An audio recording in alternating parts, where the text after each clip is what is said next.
पश्चिम बंगाल में एक ऐसा गठबंधन हुआ है जिसने ममता बनर्जी की नींद उड़ा दी है। 30% वोट जो हमेशा ममता का किला था, आज उसी किले में सेंध लगाने की कोशिश हो रही है। सवाल ये है कि क्या ये सेंध काम करेगी? पश्चिम बंगाल विधानसभा चुनाव से पहले एक बड़ा राजनीतिक उलटफेर और एक घटनाक्रम सामने आया है। कोलकाता में AIMIM के चीफ असदुद्दीन ओवैसी और हुमायूं कबीर की पार्टी AGUP के बीच गठबंधन का ऐलान हो गया है। दोनों नेताओं ने एक साथ प्रेस कॉन्फ्रेंस की है और इस गठबंधन को नाम दिया है टीम M। ओवैसी ने साफ कहा है कि ये गठबंधन बंगाल के मुस्लिम मतदाताओं के लिए एक नया विकल्प है। ये ऐलान होते ही बंगाल की राजनीति में हलचल मच गई है। सबसे बड़ा सवाल ये है कि क्या ये गठबंधन ममता बनर्जी की सत्ता के लिए एक बहुत बड़ी चुनौती के तौर पर साबित होने वाली है। हुमायूं कबीर ने प्रेस कॉन्फ्रेंस में इस बात का ऐलान किया कि ये गठबंधन 182 से 192 सीटों पर अपने उम्मीदवार उतारेगा। उन्होंने ये भी कहा कि ये गठबंधन सिर्फ एक चुनाव तक सीमित नहीं है, आगे के लोकसभा चुनाव में भी दोनों पार्टियां मिलकर लड़ेंगी। ओवैसी ने बताया कि वो इस चुनाव में कम से कम 20 से अधिक रैलियां भी करेंगे। हुमायूं कबीर ने ओवैसी को अपना बड़ा भाई बताया और कहा कि जब तक वो राजनीति में है, ये गठबंधन नहीं टूटेगा।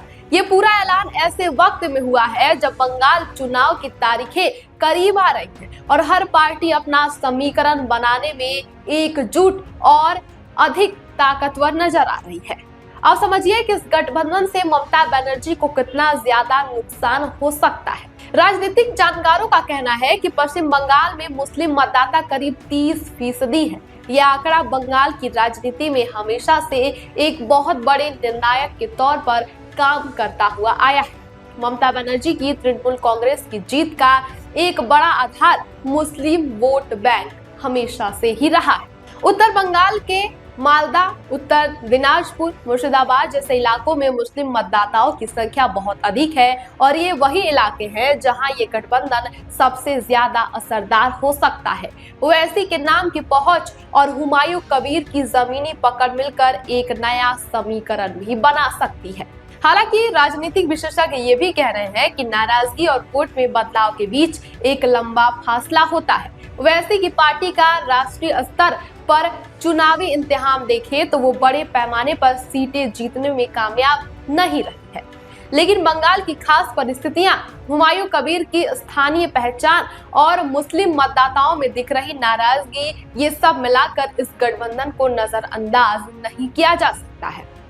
अगर ये गठबंधन कुछ सीटों पर भी असर डालता है तो बंगाल की सत्ता का गणित पूरी तरीके से बदल सकता है।